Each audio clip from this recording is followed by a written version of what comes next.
You're watching Access LaPorte County, Channel 97. Coming up next is the April 20th meeting of the Michigan City Commission for Women. You can find more information for this meeting at www.accesslaportecounty.org. It is 5:30.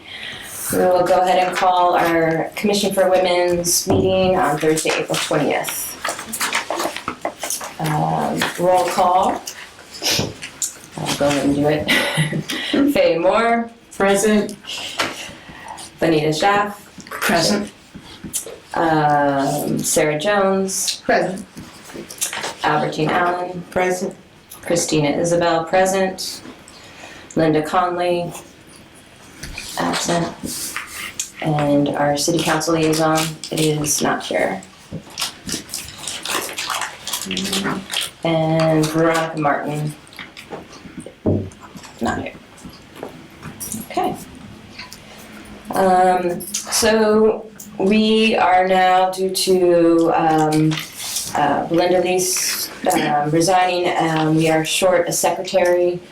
So this evening, we can hold off on trying to elect a secretary until we're all here. So this evening we will have, Sarah will be taking notes for us this evening. In terms of approving our minutes from March, we're going to put that off until next month. Bonnie is going to do our, tally our minutes from the video and her notes. And then yes. Point of order. So I make a motion that we table the election of the secretary and approval of minutes for March 16 due to the fact that we do not have a secretary. Second. All in favor? Aye. Aye. Any opposed? Great. Thank you, Faye. Hello, Veronica. Hello. I'm going to pass this down for her.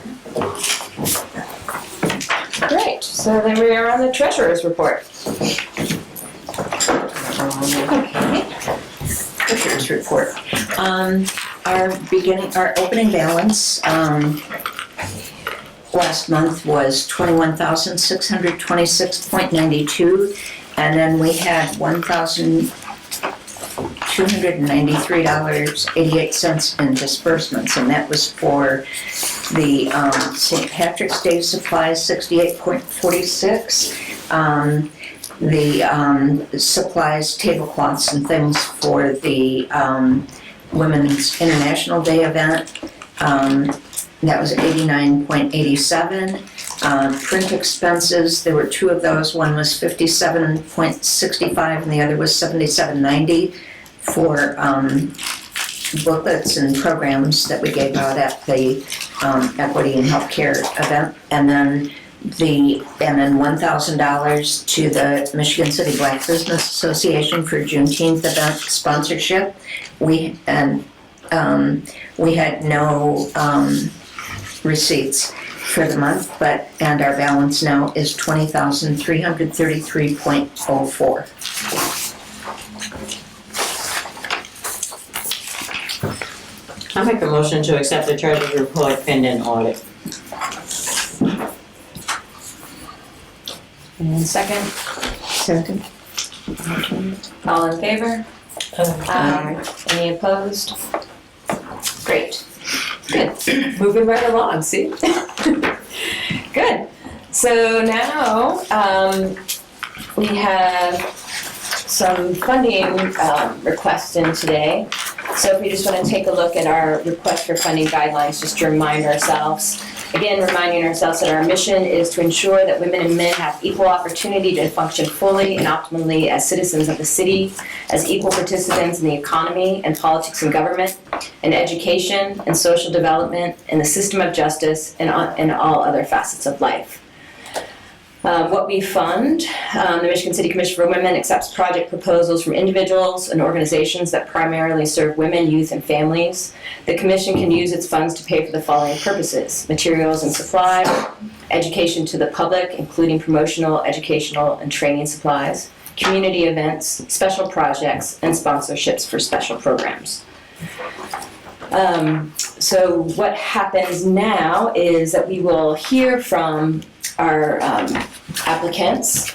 You will share your information, we will listen to everyone, and then you're welcome to stay, but then we will continue our meeting and we will tally our votes at the end of our meeting and let you know by tomorrow on the results of that through an email. Okay, great.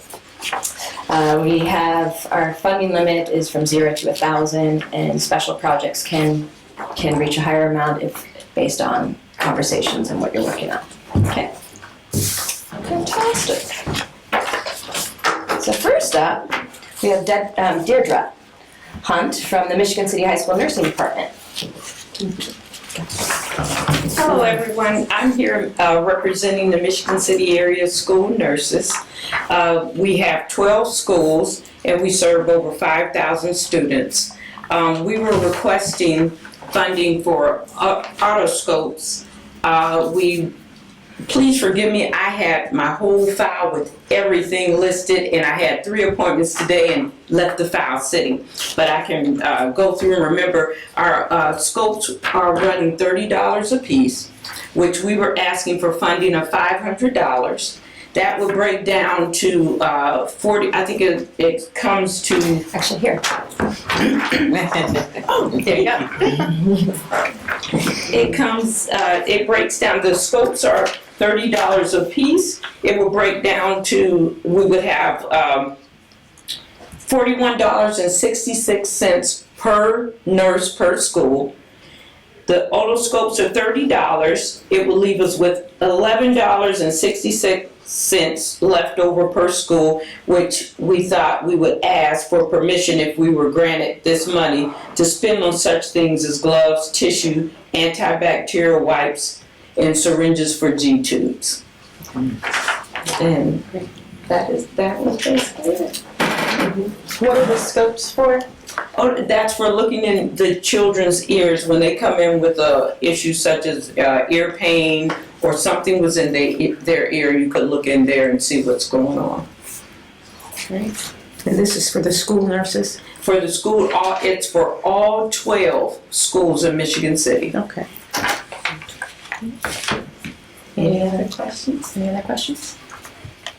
Okay, great. Thank you. Thank you. And then next we have Brianna Chambers. And just when you're looking at hers, I think I wrote 6-month study abroad. It's not 6 months, it's just 6 weeks. Now, which one is that? And it'll be in terms of the one that you have in front of you, it was the 4th one, because I'm sorry, because I'm the voter for you. Yes, please. Yes, it was just, it wasn't in order, and here it is, it's that one. Oh, okay, Brianna. Thank you. And as you can see, she does have a GoFundMe.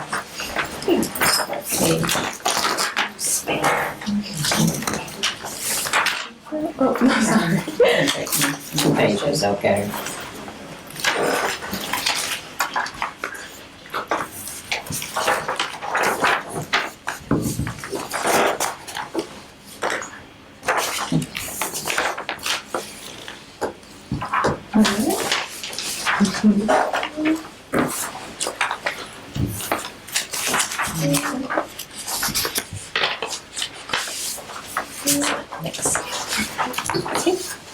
Thank you.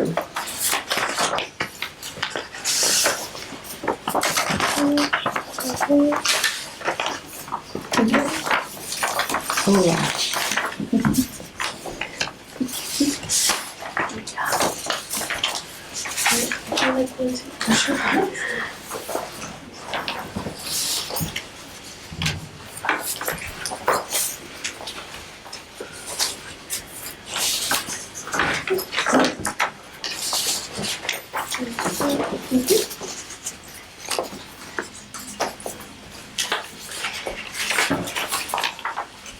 Thank you. So hello everyone, I'm Brianna Chambers. I've been accepted by IU Bloomington to go to their to Oviedo, Spain for their honors foreign language program. I'm currently in Spanish 4. I've done Spanish all my 4 years of high school, and that would let me get accepted by them. So on the trip, it's a 6-week program. I go from June 7th to July 19th, and it's a study abroad school, so I'll learn Spanish, and at the end I'll get a diploma and I say too. So what we Can you speak just a little louder? Oh, I'm so sorry. Okay, it's from June 7th to July 19th, and when I'm there, I will be learning Spanish. So in the mornings, I'll go to regular classes like linguistics and just learn the basics of Spanish to become fluent. And then in the afternoon, I'll do activities like hiking or going camping or just walking around with the group. And then after, I'll get free time, then the rest I'll stay with my host family. I'm requesting money to go. The cost of the program fee is $8,000, but I'm requesting up to $1,000 from you to help me out. I've currently been raising money through working 2 jobs and peanut butter, doing peanut butter where they'll give me 50% of their profit to go to me. Yeah, any questions? Brianna? Okay, you said you're requesting 1,000? Yes, or 500 if Up to that's 1,000. Yes, if we'll give her 1,000, she would take 1,000. No. Okay, and how much you said it's costing to go to the event? It's 8,000. 8,000. Does Are you that an honor include? student? Yes. I will be graduating with my academic science diploma. You graduated when? In June 4th. Oh, this year. Yes, with my academic honors diploma. Okay. Does the 8,000 include the flight there? And Yes. everything that includes? Okay. So while you're there, where will you stay with the family? Yes. All right. Are you pursuing something with foreign languages in your higher education? So in college, I'll be joining another Spanish club, but after, when I'm working through nursing, I would like to expand my horizon of languages so it's not broadened to like one language. So learning Spanish would be a great opportunity. That's great. There's a real need in the health industry for bilingual, or multi-languages, so that's really impressive. I'm terrible at taking notes because I was Yes. You'll be attending IU? Just asking. Hopefully. I'm in between there and UND. Great. Awesome. Any more questions? One more. All right. Will you be coming back to Michigan City? To work.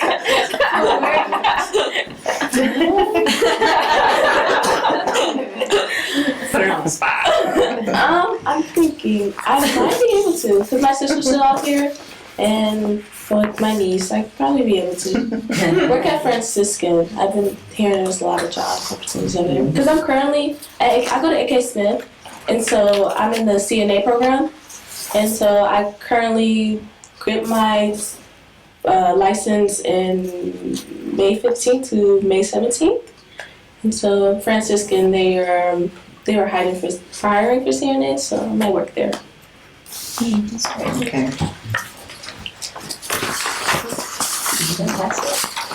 Any more questions? Thank you. Thank you so much, Brianna. All right, and then now we are on to Norina from the Cool Spring School. Yes, and I've just brought a copy of my presentation, so you can kind of see it. It's both-sided, just so you see that. And PowerPoints are my art therapy, so I really enjoy doing them. So I hope you enjoy it too. There was one person. No, Thank you. that's me. I don't want to say them. Guys, what one's here? Like, we saw one for that extra, I wasn't sure how many. You know I like.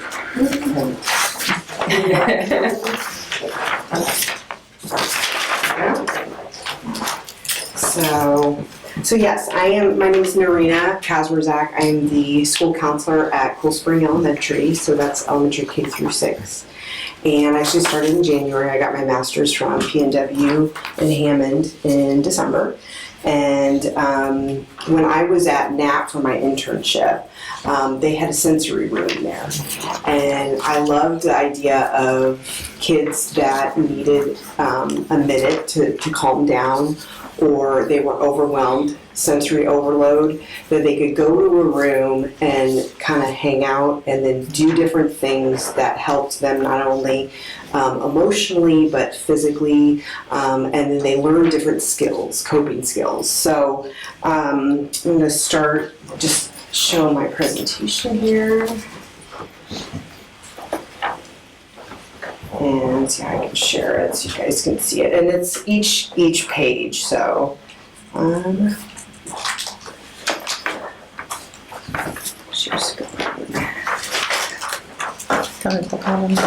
think this is it. Let me see if they'll let me.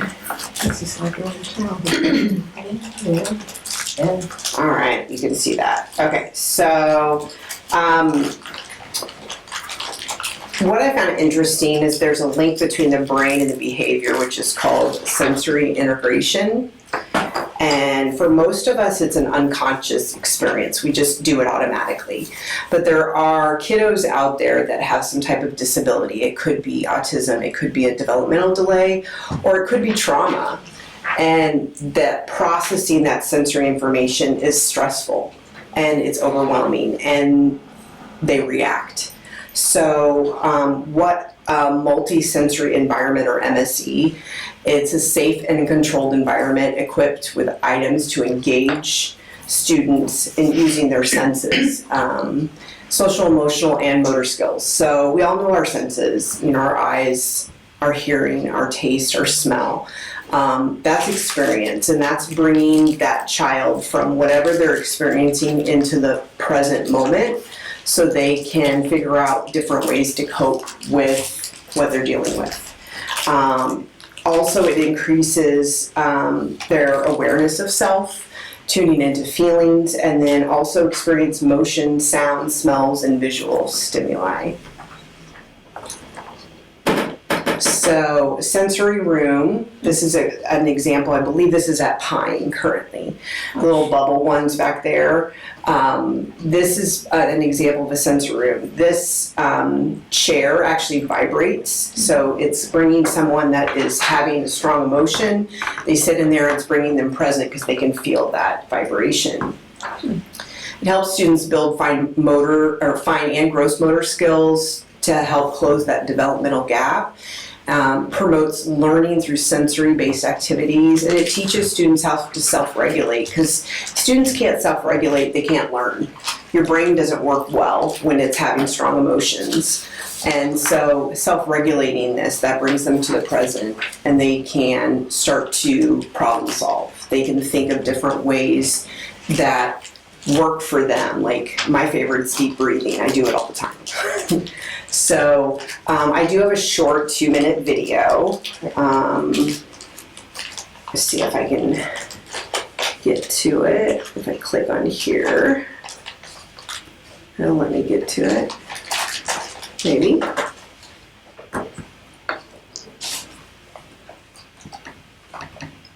Maybe. Hold on, let me try that again. There we go. And so I think I need to unmute, so I don't know. It might be a little echoey. Sorry guys. Let's see if you can hear it. Nope. It's probably because when I share, I need to share audio too. The benefit of COVID is you learn how to use Zoom better. So let me see if it'll let me share with audio. Sometimes, let me see. And if not, I can pretty much tell you what she's saying. I just kind of wanted you to see kind of it in action a little bit, because this is an example of Pine.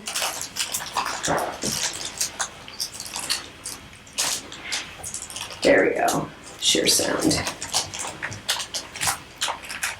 Okay, this is Christine Kaiser. She's the occupational therapist for Michigan City Schools. Area Schools. And I'm Robin Carasso, a physical therapy assistant with the Michigan City Area Schools. And we're here today at Pine Elementary School to take you on a tour of our multi-sensory environment. This room is an example of a multi-sensory environment, a place for students who have sensory, emotional, or physical needs during the school day. In here, we build a relationship between the student and a skilled staff member in a controlled environment. Our district has similar rooms and equipment at other schools as well. Multi-sensory environments like this can help students in many ways. They build a student's fine and gross motor skills in order to close developmental gaps. They promote learning through sensory-based activities, and they teach students how to self-regulate so they can be successful in the classroom. We believe that all children have the ability to grow, learn, and develop. It is a matter of discovering how they learn best, believing in them, and providing guidance along the way. As the name implies, a sensory room is a safe and controlled environment, equipped with items that engage students in using their senses, social, emotional, and motor skills. This helps them tune into their feelings and increase their awareness of self as they experience motion, sound, smells, and visual stimuli. The MSC is available for all students. Teachers or staff fill out a referral form for a student to use the room. We then meet with the student and develop an individual structured plan. The plan is reviewed with designated staff. When students arrive to use the room, they begin by selecting activity options. Some students do this by using pictures, while others might follow written plans. Students also may choose music, smells, and visual media for their session. Students are empowered by the opportunity to make choices. This gives them a sense of control while still meeting their needs, which is an important part of learning to self-regulate. A visit to the room. So that's part of it. And to just give you an idea, and this is, I really believe this in children have the ability to grow, learn, and develop. We all know how to do that, but we all may learn and grow differently. We all learn different ways. I do have my budget here. There are hyperlinks because I just like Amazon. I thought you'd enjoy it. So what I'm asking for a total is $1,000. Actually, my current budget, this is like phase one, is $1,011.38. What I'm asking for is just to get kind of the room started, and it needs to be kind of mobile because I might be in a different room depending on there. So for example, this tent, this can give kids kind of a safe space to go to if they just need a minute to calm down. So that's one example. Another thing is these wobble chairs. These are great for kiddos that just have a lot of energy and they need to get that energy out. So that is seating. Then we have, oops, sorry about that. We have like lighting. Black lights, I don't know if it's you, I was in the 90s, I love black lights. They're very calming, but they're also calming for the kids. So my goal is to set up a part of the room, eventually get like wall dividers so there's space there that they can look at the lights. And another example, we've got the plant therapy relax roller. That's for smells. Who doesn't love a good smelling candle? Like that calms me down. And then some things like the process will be, and this is how it was at NAP, is when you first walk into the room, you take your shoes off and you put it in this bench. And then they do have a plan in place, so it's not just all like, as my mom said, willy-nilly. Like, they just don't randomly go in there and play. There's a plan to get them used to how to cope and how to self-regulate, but also give them choices, so they know that when they go in there, they have a plan in place of what they can do. I think that's it on my presentation, unless you guys have any questions. So you said there's one at NAP and we're outside? So the sensory rooms, where are they? I know they have one at Knapp and one at Joy, I believe, and then Pine is my understanding. So, but there's not currently one at Cool Spring. There is, there's a room called a reset room, but it's also the EAP room, and I want it separated, because I want the kids to know.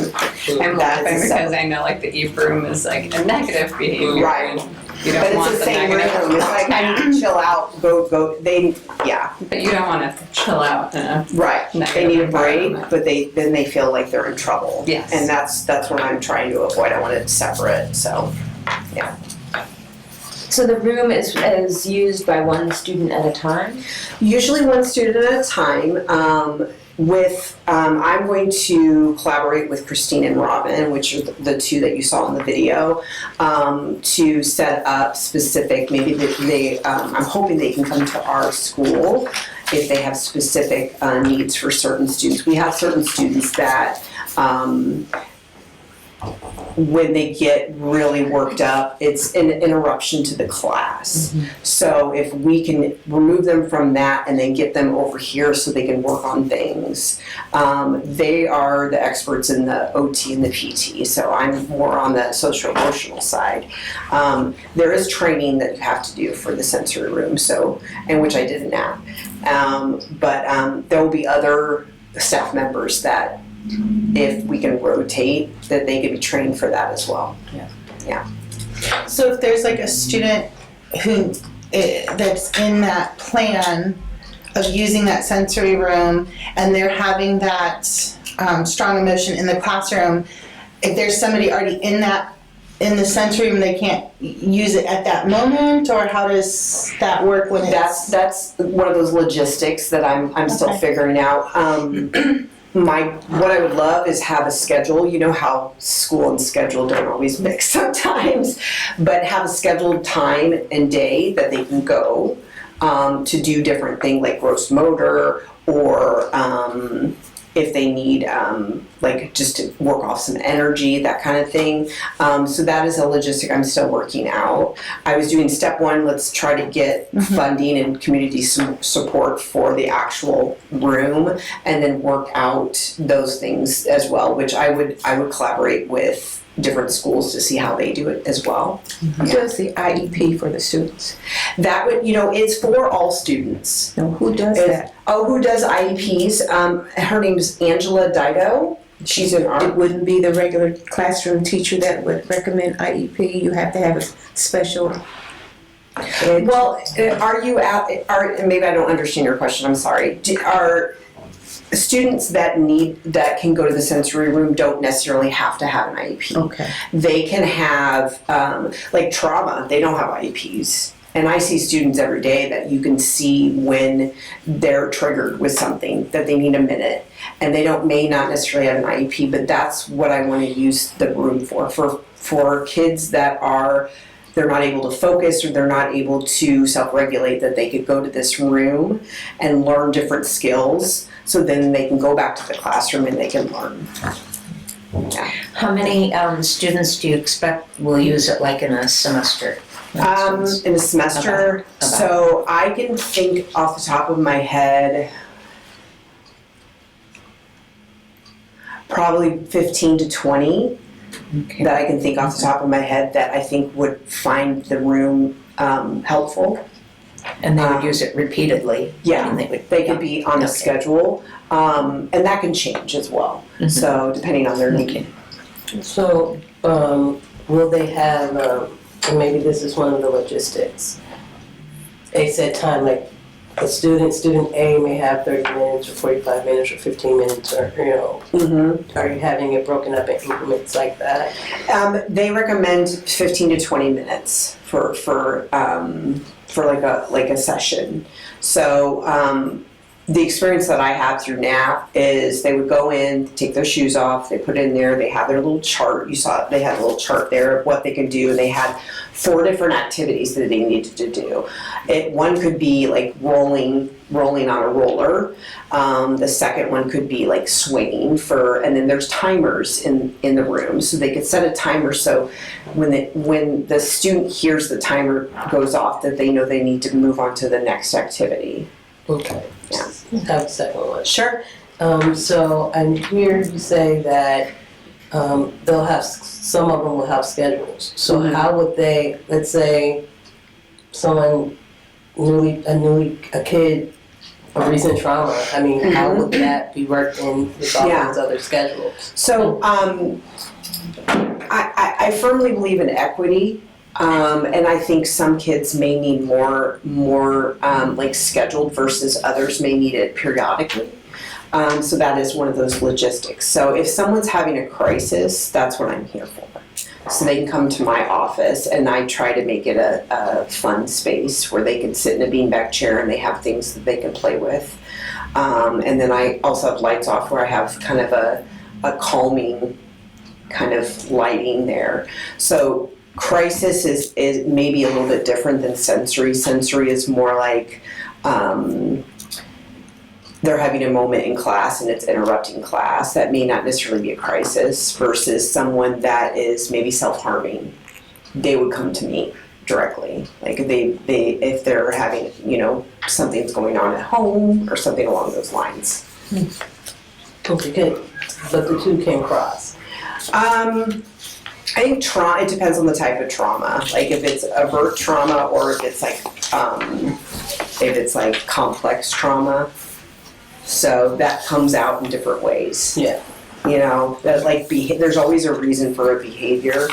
And my goal at Cool Spring is to make sure that the students feel safe, that they feel comfortable talking to staff, and that if they're in need of something, that I'm here as a resource, that I reach out to like family members so we're all on the same page, because I want to be collaborative. Okay, so the parents are aware that this is offered to the children. This will be Are something. they aware that their child would be in that room at certain times? This would be something that would probably be illegal, like a letter saying, hey, by the way, we've created this sensory room. And so my big picture is having this big grand opening, with the ribbon and the cutting and all this stuff. I'm not sure if that's necessarily going to happen, but that's what I would love to see. So I would advertise it. It would be on my website for Cool Spring saying, hey, we have this sensory room. And if we identify a student that we think would benefit, it would definitely be a conversation that I would have with the parents or the guardians so they're aware of it. And if Do you permission, have to have their permission to do that, because that would be not a part of the regular day? that's true. That's probably a legal question. I'm not sure how NAP With handle that. schools, sometimes, a lot of times, things like sensory rooms or cool down spot, like more of sensory rooms, which is more formal, could have maybe a behavior management plan or a behavior plan in place, which is not like maybe as official as like an IEP. It could be something I draw up with a parent because there's a student who's exhibiting a certain behavior, just to have a plan in place so we can follow it and get that behavior. So the parent is included? Yes. The parent is included in those. Other things, like I have a cool down spot in my classroom that has fidgets, stuffed animals, things they can reflect on the behavior. That's part of my behavior management in my classroom. I don't necessarily call a parent and say, hey, your child's exhibiting X, Y, and Z behavior. They're gonna go to the cool down spot. It's more of, in my class, there's a cool down spot for students to use as needed or to solve problems. It's in my procedures. Everyone gets a copy of that at the beginning of the year.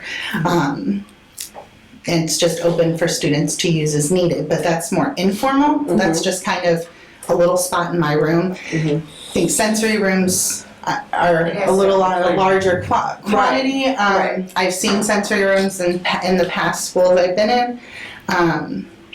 Some of them were like a revolving door. Kids use them as needed, or teacher says, hey, you know, you might need a cool down time, go take a break, not versus a disciplinary, you're acting out, go to the eat room for Right. the rest of the day. It's a preventative measure rather than a disciplinary measure. So it's not necessarily something that would particularly be notified for each individual case or circumstance. And I But see it some kind of as both, where we could have formal written into an IEP saying he or she gets 15 minutes once a week in the sensory room, scheduled. Or we could have ones where someone does need a break and the teacher can write a note saying, please go to the sensory room. And so how we man that or how we have someone there is we have to collaborate with the teachers to say, okay, I will be available during this time if they need to go to the sensory room, or we have other staff members that would be able to go to Well, that I room. think Because there has to be an adult in that You room. would always include the parent on that, because something could be happening at home that causes this action. Absolutely. And so that's why I ask, are the parents included? And I believe the parents have a right to be included. They should be notified, and there should be a conference with that parent. Because maybe that parent could use some of that, watch some of the activity and see what's going on, and that means they're included. We don't want to have something that the parents aren't totally included in. Yeah, no, yeah, I agree. So Sarah, you said you have a spot in your room. How many schools do you know, how many teachers do you know have areas? I'm not sure. It was mandatory at my previous school position, and so I liked how it worked, especially with the restorative stuff I've been working on. So I carried that over with me. I don't know. I really don't. I can't answer that. And I'm teaching all day, so I don't get around much. Do you happen to know? Maybe do any teachers have like at your school that you're at? I think there are spaces in some teachers, I couldn't tell you, it's not something required. Yeah. That they may have a space that they can go to. And I do have some teachers that say, okay, you need a break, go over to so-and-so's actual class. So they collaborate with their neighbor, like say third grade and fourth grade, or fourth grade and fifth grade, and they say, okay, you just need a break, let's change the environment, which changes the mindset. So let's just go over there and hang out with this teacher for a little bit as a break, and then they go back. So that's more informal.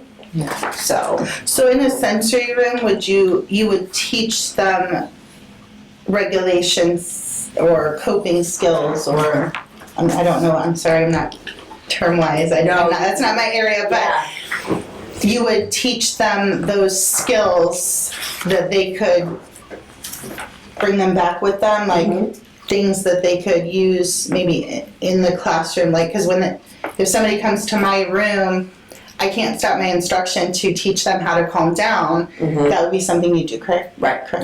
Part of what I do as school counselors, we do classroom lessons once a week, or social emotional learning. It's through a program called Second Step. So that's part of what I would integrate that as well, because that's something they hear every week. So as you guys know, practice makes progress. So if we practice those skills, they get better at it. And depending on their developmental age or their age, they're gonna, you ride a bike and you get better at it, kind of thing. So that's something I would do too, because my goal as a school counselor is something that I loved when I was a child, is just feeling comfortable enough to go to someone to ask for help, and to learn a skill that, like, oh my gosh, that works, so I'm going to keep doing that. So that's something that I'd like. Okay, on your request, it says 500. It said, because my understanding was the max was 500. But if it is 1,000, I would love 1,000. Whatever you're able to, any is greatly appreciated. This was before she used the form that was online, which is now, the $1,000 form is online, Okay. but she applied the $500 form. Do you have any weighted blankets? You know, I love them myself. Yeah. That was, so, Chris and Robin gave me this list of different items. Some of those items, like the bubble things, that's like $2,500. So, didn't ask for that, that's like maybe phase 2. Yeah. Okay, we'll work on that one. But weighted blankets was not on the list. That was actually one of the questions I was gonna ask them to see, because I know that some of our kiddos have the weighted blankets, they're about this big, that they carry around with them, which is awesome. So it just wasn't on my list, my phase 1 list. Yeah. So, and I have to be careful with smells too. So I have to make sure that no kids have like allergies or have any issues with smells, because sometimes they can be amazing, but sometimes they can like, trigger a headache or something. So I just want to be careful with that. But yeah. Yeah. So. Well, I appreciate you. Thank you. I love all the questions. So thank you so much. Thank you. Right. Okay, one more We have presentation. one more. It's me. So I can't leave helping women behind. So, I'm asking for a sponsorship for the Women's Care Center Bingo Night. It's our annual fundraiser, which is held on May 10th at 6 p.m. at Potawatomi Country Club. Women's Care Center, there's 2 locations in LaPorte County. There's one in LaPorte and one in Michigan City. They see over 50% of all pregnant women in LaPorte County, which is pretty amazing and awesome. They work with local pediatricians, and currently they work with Dr. Thoda as the OB. And one of the things that they're looking at doing is expanding services. So the first one thing that we're hoping that Women's Care Center will be able to do is have a nurse practitioner come and actually do the first prenatal visit at Women's Care Center, just because it's a more home environment, they know it, and also it's really hard to get into see a doctor for your first OB appointment. A lot of times OBs don't want to see you until you're 8 to 10 weeks. And so Women's Care Center can see women right away. They can do the ultrasound right in the house right away as well. So a mom doesn't have to wait for 8 to 10 plus weeks, because you don't always get to see the baby at the ultrasound right when you get your first prenatal visit. Usually it's now then scheduled out again. And sometimes when moms have worries, it's kind of nice to get that ultrasound done and over. And although that is free, prenatal vitamins are free. They see women up until their child goes to kindergarten, and sometimes even longer. I've known the Women's Care Center because when I was a mental health therapist, they referred to me. And I knew moms that would continue going to them even after their child was in elementary school. So they help a lot. And so the sponsorship would include the commission's name on all the publicity information at the event. It would include 8 tickets for you all, and that includes the bingo cards, food, and drinks. I don't know if I have enough of these to pass around, but I can pass them that way. You said this is the first stop before they see the doctor? A lot of Do times, you yes. encourage, that's not what I should, do you encourage them to see the doctor before they come to Women's Care Center? Yes, and a lot of times they will they'll call the doctor, and if they haven't gotten a hold of a doctor, they'll come see Women's Care Center. What's also nice is there are illegal citizens or non-registered, so I don't know what the name, they can come and get their first prenatal care and get their prenatal vitamins for free. All women, regardless of income, can come to Women's Care Center, or people with insurance and people without insurance are all welcome at Women's Care Center. So they see every woman, which is great because there's a lot of programs that some women don't fit into. They also can see anyone that has had multiple babies already, because there are programs, good, like the nurse practitioner that comes to the house, that's only for first-time moms, and sometimes you still need help even if it's your second baby, or maybe times got hard and that's when you need that extra help, is with your other babies. So it's nice that they continue to see babies. There's a lot of parenting classes that happen at Women's Care Center, and what's also great is you can bring your kids, even the older ones. They have like a little playroom that the older kids can go play in, while the moms can actually go to the class and pay attention to the class, versus worrying about can they go to class because they have more children. So it's nice that they have the ability to sit and pay attention and not have to worry about the children. And where is the Women's Care Center in Michigan City? It's now diagonal from the health department. Kind of a great location. And in the health department. Actually. On Wabash. Yeah, on Wabash and. Okay, the health department is back so on it's just down the the road. health department is at the courthouse now. Well, it's on So it's on 8th and They Wabash. moved the health department again? Yeah, it's at the courthouse now. They moved it The somewhere. government building or whatever they call it. No, I remember we had Women's Care Center came and spoke to us maybe a year and a half, 2 years ago, maybe. It was a Zoom call time, so probably. And also when we were preparing for the equity and healthcare event, Franciscan was very, Jody Perrine was always like, you need Women's Care Center here, you need Women's Care Center here. But it's not a doctor's office, right? Okay. It's a house. It's a welcoming environment. They have peer counselors there. And then there are doctors and specialists that come in to do the parenting classes. I believe Dr. Roberts, the pediatrician, has come in to do a few of the parenting classes. And then Dr. Thoda also oversees some of the ultrasounds done. All the ultrasound techs are licensed ultrasound techs.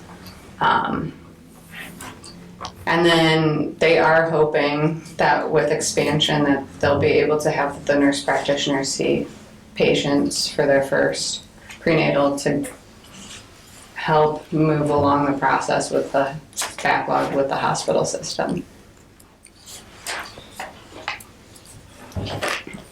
And that would be through Franciscan. All right. So they're not nurses per se, they are advisors of where they can go. They let people know.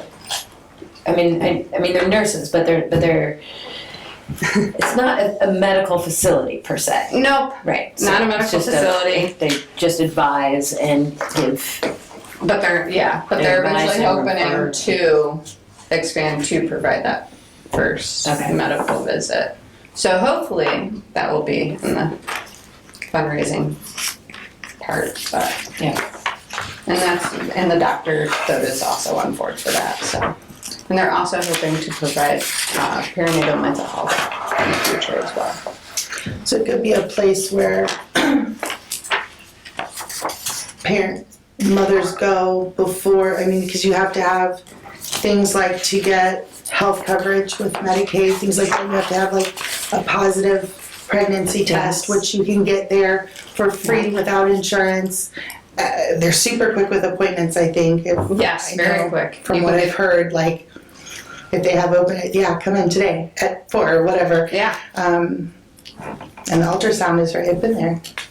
I've used them with my second daughter briefly, just because I had multiple miscarriages in between my first and second, and my doctor, we were in a weird in between because we're self-employed, so we didn't have health insurance, so doctor wouldn't see me until I got on Medicaid. But you can't get Medicaid without the pre-eligibility or the pregnancy test showing. So they were great. You're due. Way, and they were able to get me in right away, and I got the ultrasound right away, which was also like a blessing because I was worried about being pregnant. So yeah, that's. And that advice is handy for people who don't know where to go. I know someone who's used that for that purpose, because they didn't have insurance, but they didn't know what to do to get the Medicaid situated or how that worked, and They're really good at navigating. Even people that have health insurance can qualify for Medicaid when they're pregnant in Indiana, as long as you fall between a certain income. So they're really good at navigating that also, which is a huge perk because if you get Medicaid as a supplement while you're pregnant, it helps very much financially. I know one of the things that you sent us online, and maybe you have that little booklet here, like what will that $1,500 cover? I mean, I know the table at the event, but what is it really paying for? Yeah, it says that $1,500 can pay for 400 bottles of prenatal vitamins. So. And what are your other tiers, just so we can hear that? The $2,500 pays for 12 cribs and 15 car seats. And then the $5,000 pays for an ultrasound and counseling for 60 pregnant women. And is this a 501c3 Yes. organization? Yep. And last year, 554 babies were born that went through our program. So it's a lot. It's a lot of babies. A lot of babies. But this is for the one that's in the port, not the one in Michigan City. They're both They're the same one. Yeah. We share all the same information, and our counselor, some are stationed specifically at Michigan City and LaPorte. We also have bilingual counselors. So that's a really big perk, especially in our LaPorte community. Yeah. Okay. Any other questions? All right. Well, thank you. Thank you. Woo-hoo. Okay. Now we have a lot to discuss. I'm gonna keep this one. I'm running out. We will, we're gonna go on, you're welcome, you this time, we'll go on for our. Thank you so much for your time. Oh, thank you so much for coming in and for sharing all of your great programs. Thank you. Yeah. No. It's next to, I didn't know this was. It's to go on a tour. Yeah, it's next to. May I can be there. I'd just like to let you guys know, we do meet every third Wednesday, Thursday here. It's pretty much at 5:30. Thank you so much. We like public to come and visit. Yeah, we'll have to check it out. It's cool. That was $10,000. Thank you guys. The one now? I'm not there yet.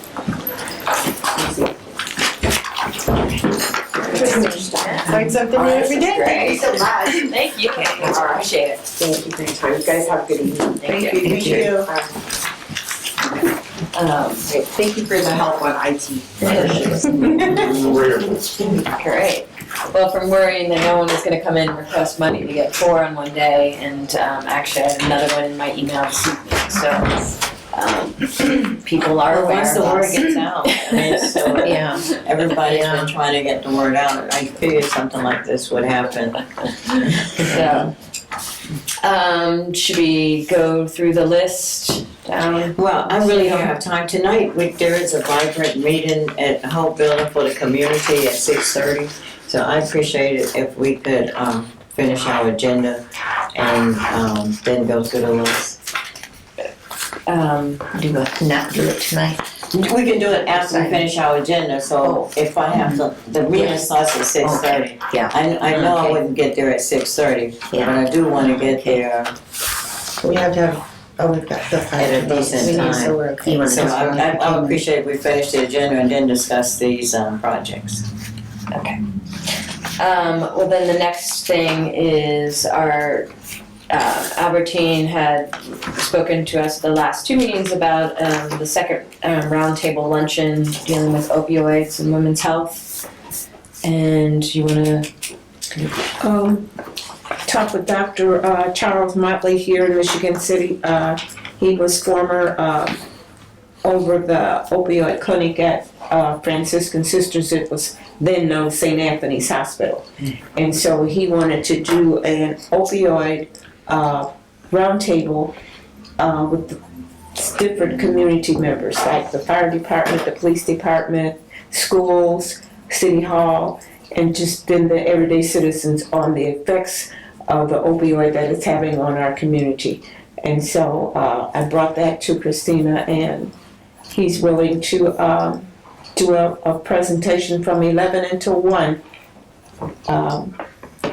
And we thought about the St. Anthony room that we were in over at that Saturday.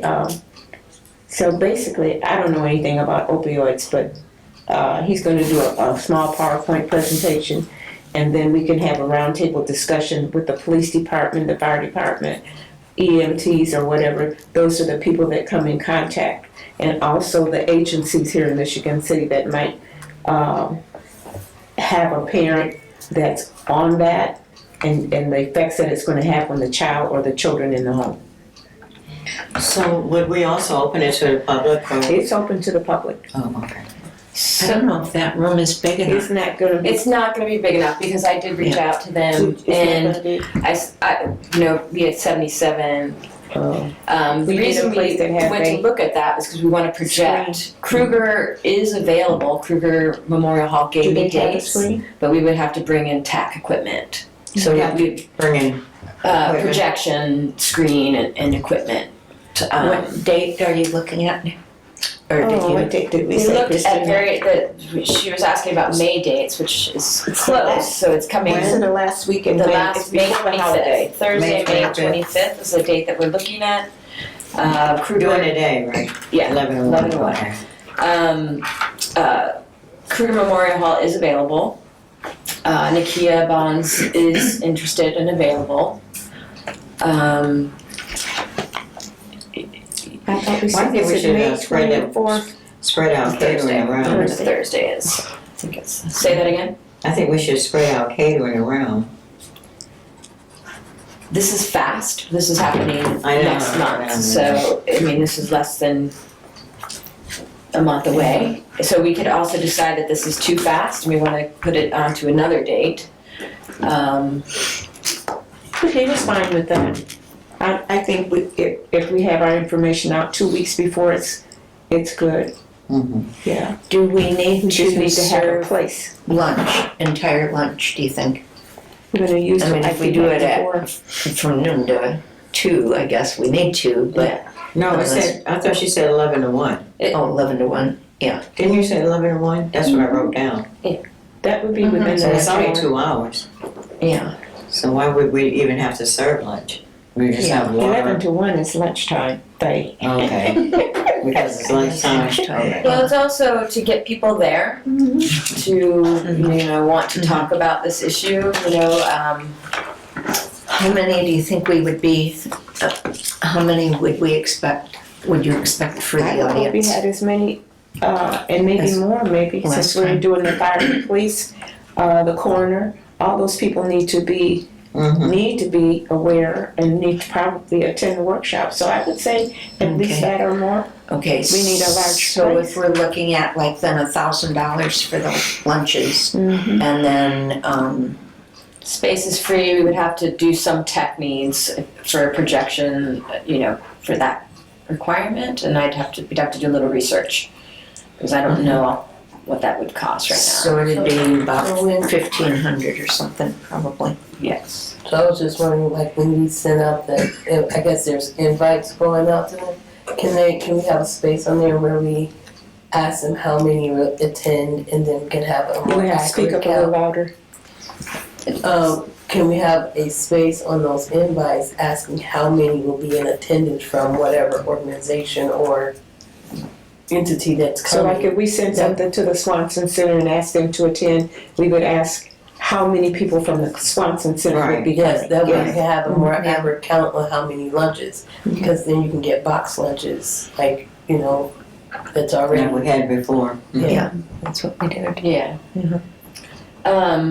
And from just a conversation You know what I'm with saying? Albertine, we were talking about sharing the cost. People, we probably had, how many people did we have show up without RSVPs though last time? A lot. We had, Yeah, probably. there were 77 25. people Yeah. at our last event, and I would say a good, Or at least 12. We that was I one. knew. I had 50, I think I had 50 RSVPs. RSVPs, so Yeah. 20 some. That was, yeah. So, But it was, extremely successful, and people really got a lot out of it, and to be honest, Yes. a number of people wish that we would do more of them. And so, this is that But opportunity. if they don't RSVP, we could also say that they can't get a lunch if they didn't RSVP. So, You could even note that on the invite. right, Please right, on the RSVP invite. for a lunch or however you want to word it. Right, So then you're not spending more right. money than you need to. And then people won't feel slighted if they show up and don't get a lunch because they didn't RSVP. Well, surprisingly, all the lunches were gone. Right, because we ordered enough for We had 100, 1,000, didn't we? we ordered hundreds or 1,000. Because we did 100, and then afterwards, when people saw there was some left, they went back and got another. Well, now we know the veggie wrap's not the most, skew more on the chicken salad than the veggie. Mhm. So I guess the conversation is, can we make this happen by May 25th? I think in space-wise we can, if we're sharing cost with the doctor and with Minority Health, we would be, three-way cost. Well, I think we can make it happen, but we will definitely have to get the letter out No. pretty much. Yeah. since we have how By many weeks next left week. in April, how much time we have left in April? We're April 20th now, so. I think we can get it out next week. So we have exactly Maybe a about month. Exactly. Yeah, about 4 Might as well weeks. say a month and 5 days. Well, you Yeah. can't count the weekend, so. See, Next we week is the have, last week of I think April. if we had everything up by Right, next May week the 5th, is last week of the April. last thing we could, I think we have, one more week left in April and the first week of May. Right. Right. So I think we can get everything out by the 28th or the 5th and still have lots of time. We go for the 28th. Okay. It's just a matter of recopying, I'm out Doing of a flyer. town April we have 29th those through May addresses. 6th. So I'm out of town April 29th through May You're out of 6th. town April 29th. So I could crank out the invitation in this week for We have sure. all those email addresses, just send them that, yeah.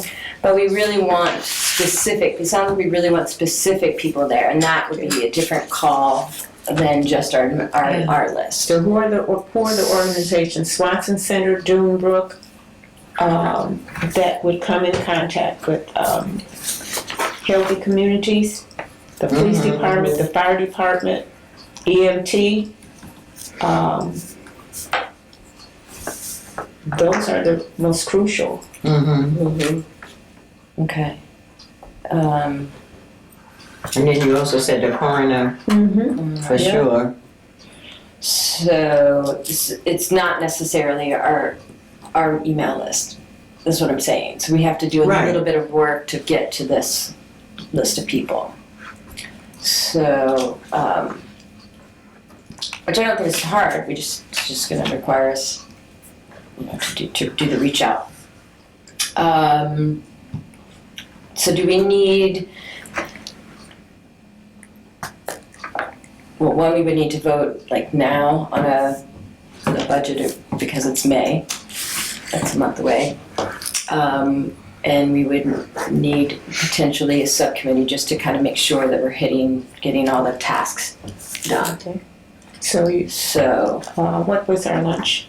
the, It's $1,000. Food was 1,000 for 100 people. We had additional printing. Let's look at the budget from what we just. Yeah, printing. But we don't need the printing, I don't believe, because it's gonna be a panel discussion or whatever.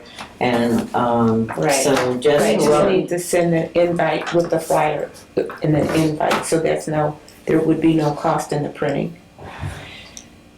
When we send out the invite, we could send the flyer as the, and we're sending it out email.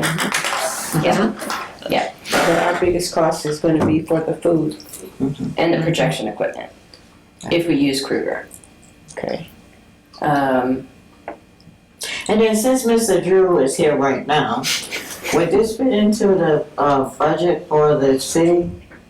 Since we are a city commission? For the technical I was gonna say, equipment? do we not have a projector For the projector, like this?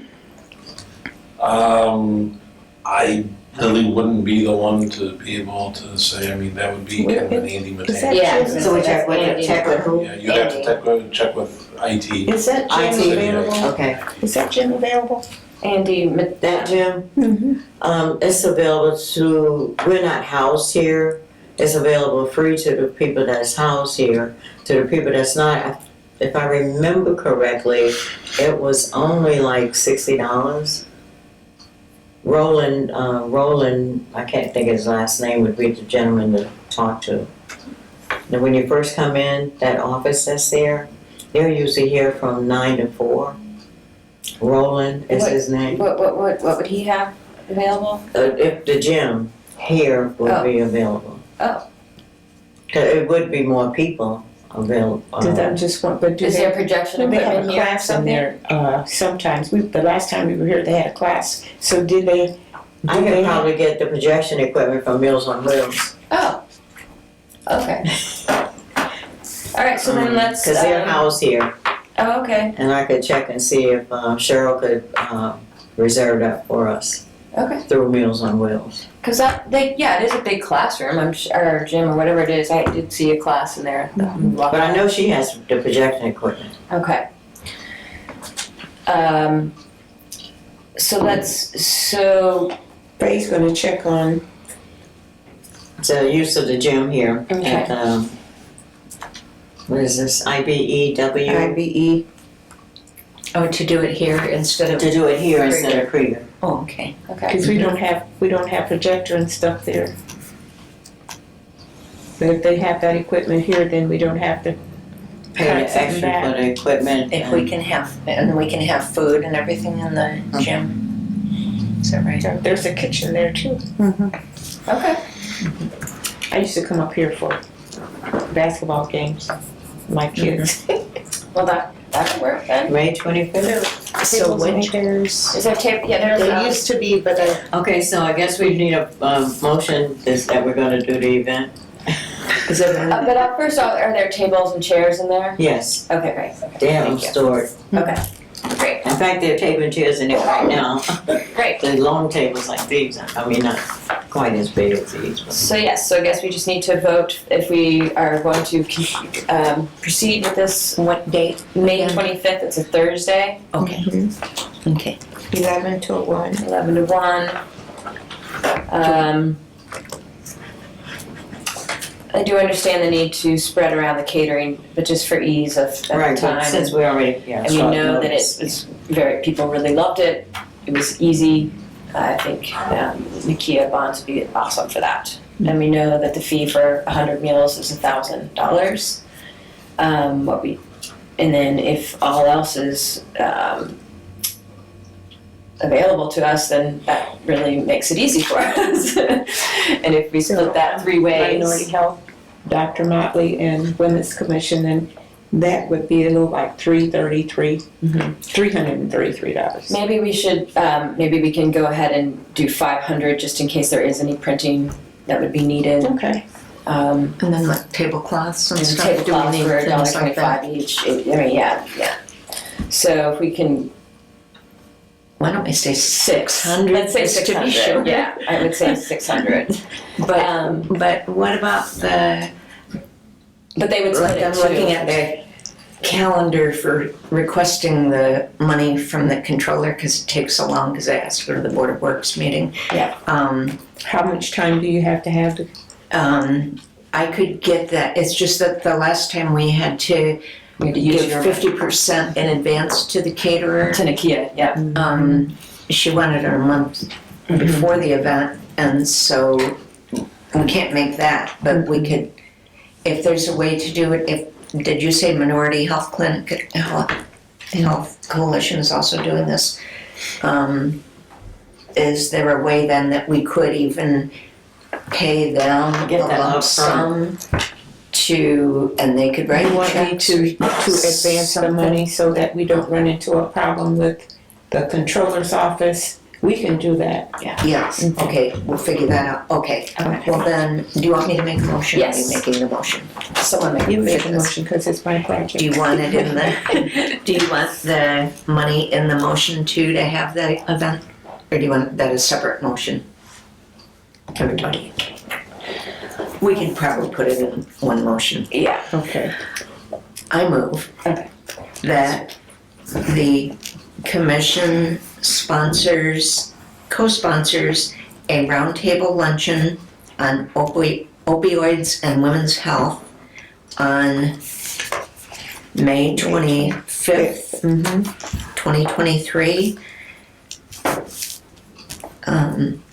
And that we appropriate $600 toward expenses for the event. How much? Period, 600. And will anyone second? I second. All in favor?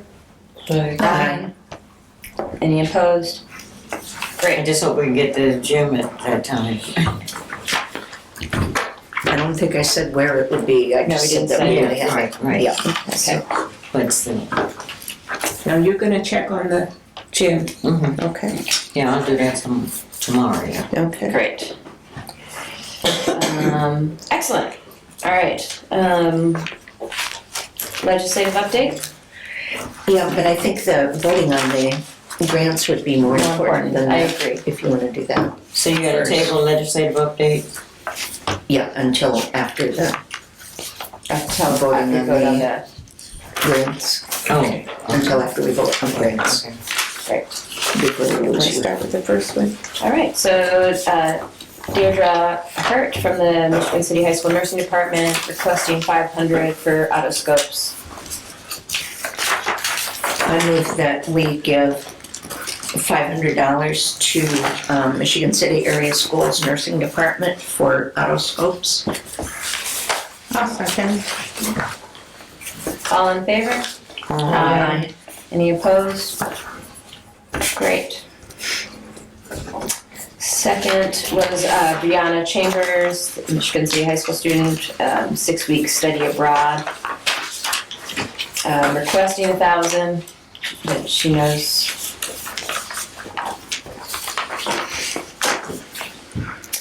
The only thing we didn't ask her is how much she has raised.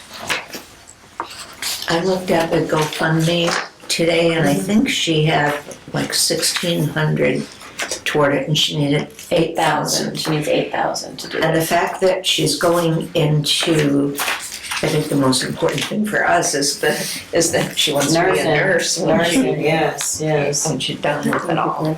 Bilingual at that. I recommend we give her $1,000. Yeah. Anybody that's. Anyone second? A second. Honor Who student. seconded? I did. Yeah, great. The honor student, she was very poised and Yeah. great. All in favor? Motion that one. Albertine for $1,000, Veronica second. All in favor? Aye. Any opposed? Awesome. All right, Norina in the Cool Spring Elementary sensory room. She is, again, is requesting $1,000. So we're out of, how much? I didn't like some of her 1,500. answers. I wasn't getting the questions answered. We got answers, but they weren't what I asked.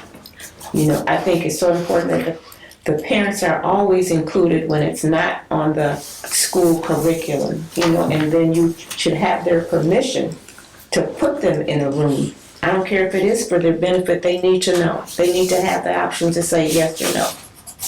But I think And what you said was that they don't include the parent, and that causes a big problem in the end. All of the schools have counselors it is in the curriculum that the counselors work with our students. So, they do that weekly. They work with the students on a set schedule every week. So that might have been where that confusion was, because that's all of our students. So in the the elementary parents schools that are I know about. included in every No. step of their child's education, especially if it's not in the classroom. That's what I'm saying.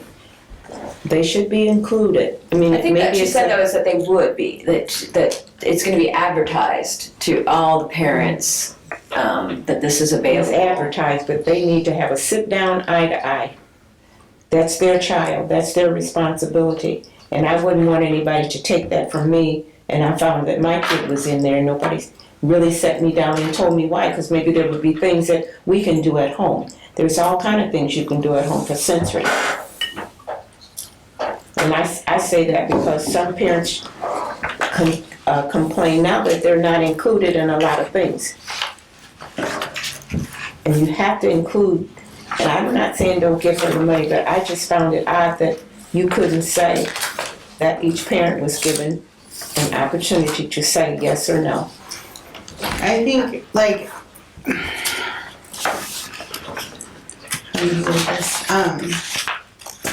I don't know how sensory rooms are used particularly here in the district. But a lot of times from my experience, if a student is in need of a sensory room, it's because all of the other strategies in the classroom have not worked. Communicating with the parent, working with the parent, other things, other measures haven't maybe benefited the student in the way that they need.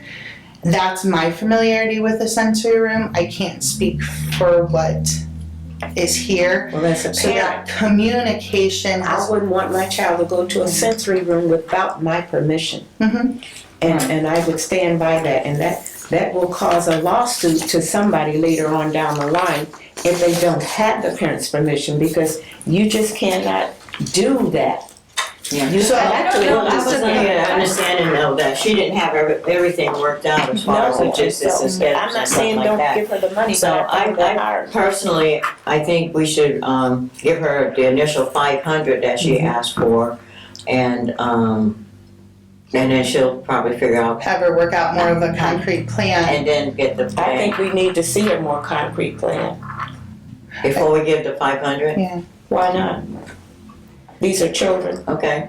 These are children. They're somebody else's child. I'm only gonna speak to this like just from the educator perspective. We don't call like a parent when a child acted out in the classroom and they go to the deep room if they have it or whatever the rooms, I don't know, or to the principal's office. This is just another resource room before, other measures might be needed. And Not necessarily, but yeah. sometimes I work in the school system too, and I'm an early childhood educator, so I know about the Right. sensory. But the parents have to be included. They Right. should be. But I'm You not cannot sure do she's saying anything that they with those. weren't. No. I don't think she said that they were not gonna be included. She just said, She she said didn't that- say they were though. She never answered. No, she did. She said, did yes, answer she did. She said they will be asked, they will advertise this program's availability.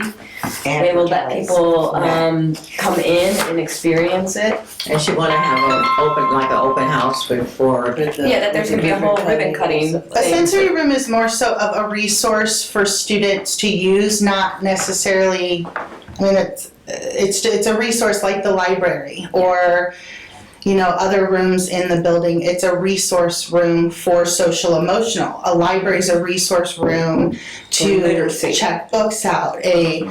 So the counselor's office is a resource room for someone safe to talk You're to. not taking it serious enough. That resource room is very serious. I've worked early childhood for 29 years. You have to have that parent learn to do some of the stuff that you're doing in that room so that they can do it at home. So you can't do it without getting the parent's permission. You just shouldn't. And I don't say don't give her the $500, but that bothered me. I worked early childhood. So we can still say, 36 so we can years. ask her for more information. Exactly. We want to see what you're going to send to the, what are you going to send to the parents? Okay, but even so, I see I see both sides, and I know, like, especially with kids who have Can you talk just a little bit louder? I know kids who have IEPs, such or behavior modification plans and things like that. The parent knows that these things may happen, but there are times when kids are in those rooms that it's just no time to. I mean, this is a place that they can go versus the EAP room. Because trust me, they do not call every single time they send your child to an EAP room. No, but you should know that it's available, and that's where they're going to be going. If that's what they know, that's what she said it would be available. She said she would have the parents. They'll know. She said she wants to do a whole ribbon cutting ceremony thing. I picture it like they did at the high school because they have a sensory room at the high school. I remember when they made that. And I don't know how it turned out because my kids are gone, but I remember when they made that and it had a big, it was a big write-up in the paper and stuff about it. And so that's what I pictured her saying. But even so, I also get what you're saying. So the parents will know from what she said. Two, yes, the parents need to know how to work with their kids, but the parent can't be in there to work with certain things all the time, just like if they go to a therapy session. Those things that No, I know they can't be there, but they can. There's certain things that some parents can learn, and believe it or not, some of the parents may be educators too. And so there are things that you can give them to take home. It's called some kind of library. It's a kit that you can send home with all kind of sensory things in it, and the parent can use that as a learning kit. And they take it home and they check it out. We also have to keep in mind though that sometimes that isn't the case for the home life of all of our students. No, it's not. But for those that it is, I mean, we just can't. What they're going home to. Yeah. And so you're teaching them The skills a lot when they go home. times when they go home, how to be focused and be calm in the midst of chaos. Because a lot of these kids, you don't know what they're going home to, and sometimes they are going home to chaos, and sometimes the parents are the problem. Sometimes, but that's not all the children. So you guys are missing the point. So having this resource for the kid, I mean, that's why I asked the question. So if let's say something was going on and triggered us, a kid had to calm down, a kid need to be in a quiet spot, a kid need to do something in this sensory room because of something that happened prior to them coming to school, that's a resource that can happen, and they have her. That's why I asked that question. And a lot of times with these trauma-enforced behavioral things, there's not time. It's something happened at home. You're not aware of it. This kid's normally, doesn't have any problems with those types of things, and then all of a sudden it's just something happens. I'm not against the sensory room. I'm not against it. I'm just saying that parents need to be informed. But she said, and there is a toy lending library that we've had through Head Start for ever since it's been in Michigan City. A toy lending library is things that they don't normally have at home that the mother or father can come and check out and use with their child. Yes, how much? That's what I'm saying. And then they get a better understanding of what's going on in the school. They're not dumb to the activities or the rules and regulations. They just need to be well informed. So we need to vote now. We need to vote now. I recommend that you give her the $500. Is that what she asked for? She has 5,000. But initially she had asked for 5, but Well, then only because it was when a she wrong found out that she could get 1,000, then she asked for 1,000. They all asked for 1,000, so. I second that we give her 500. The motion. So I had motioned at 500, Oh, you since that was her initial I must have known request. that because I started writing your name and then I scrolled it out. I think that there's a lot of benefits to this sensory room. That's why we're doing it. That's So okay. it's So so important important that, you know, they're all informed. It's a very good program to have. All right, so we're just saying 500. All in favor? Aye. Aye. Any opposed? Did you vote, Cafe? The last one I voted the same. Okay. And Yes. we Okay. are getting down now to around 16,000. We had voted earlier this year that we would not go under 10,000. So for the rest of our, roundtables and everything, this is what we have left now. Well, we do have a fundraising idea that we're not going to talk about today, Oh, but okay. Okay, good. there is that. So Okay. we are now on to the Women's Care Center requesting a sponsorship of $1,500. And that would be a table, which would mean we would all be there for the event. Or if you wanted to. Would anyone like to?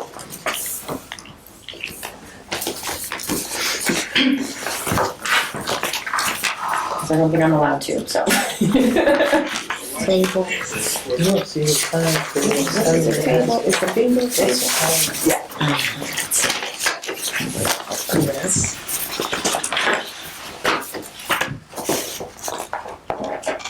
Yes. It's at 6 o'clock. Cocktails and heavy appetizers.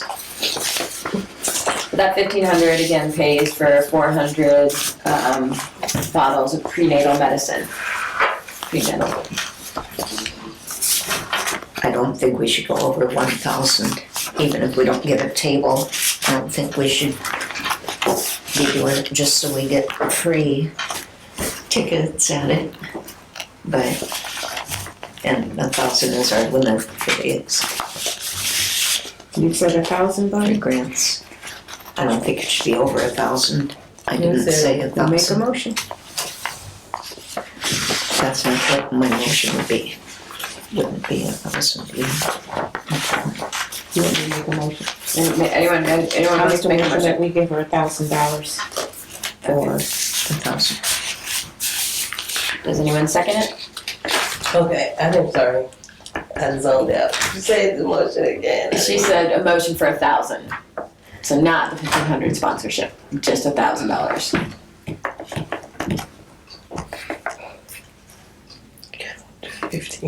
Gee, got quiet in here. Yeah. I kind of want to do the 15. I mean, I feel like the 15 because of all the.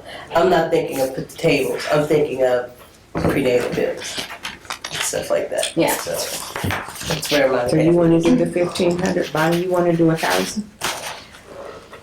Yeah, but I Today is yes on to 1,500. I'm more with the 1,000. I don't really need to pay for a ticket to go with the commission's class per se.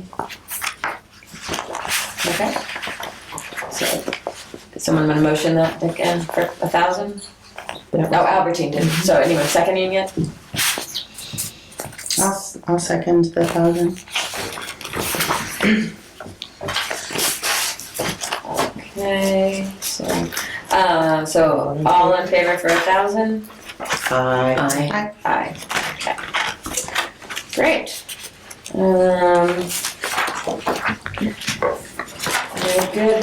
Good time doling out the money. So the legislative update, we're gonna hold off on that till next month.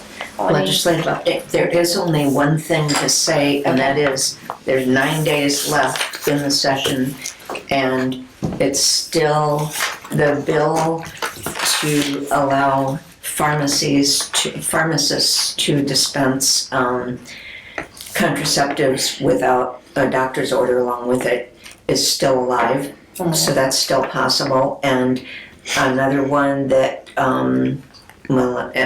one other one that we were looking at is also still alive, but the ones that died were, funding for lactation rooms in public buildings, licensing of pregnancy resource centers, pregnancy accommodation in the workplace, Wow.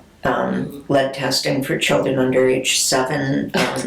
Those things were all lost. We just got a grant for lead testing in Richard LaPorte County, and hopefully that goes through. And we're in our last meeting now, so we will be doing the entire LaPorte County. That's Kingford Heights and LaPorte, the city of LaPorte, and we're doing the whole entire LaPorte County. And I need a Hispanic-speaking person and a male. Because you'd be in some of the places in the county, in the areas, we wouldn't want to send a female by herself. So I need a Hispanic, a person that speaks Spanish, and then we need a male to fill out those positions. So if you know of anybody, if anybody's listening, 219-879-1712. Jobs available. Great. City Council Commissioners, any other comments today? No. Great. A public here. Thank you guys for your time and your volunteering to be here tonight, and appreciate it. And our next meeting is May 18th. We're gonna need that now that we have an event on the 25th. So, thank you so much. 7:02. Thank you, Christina. All right. Good job.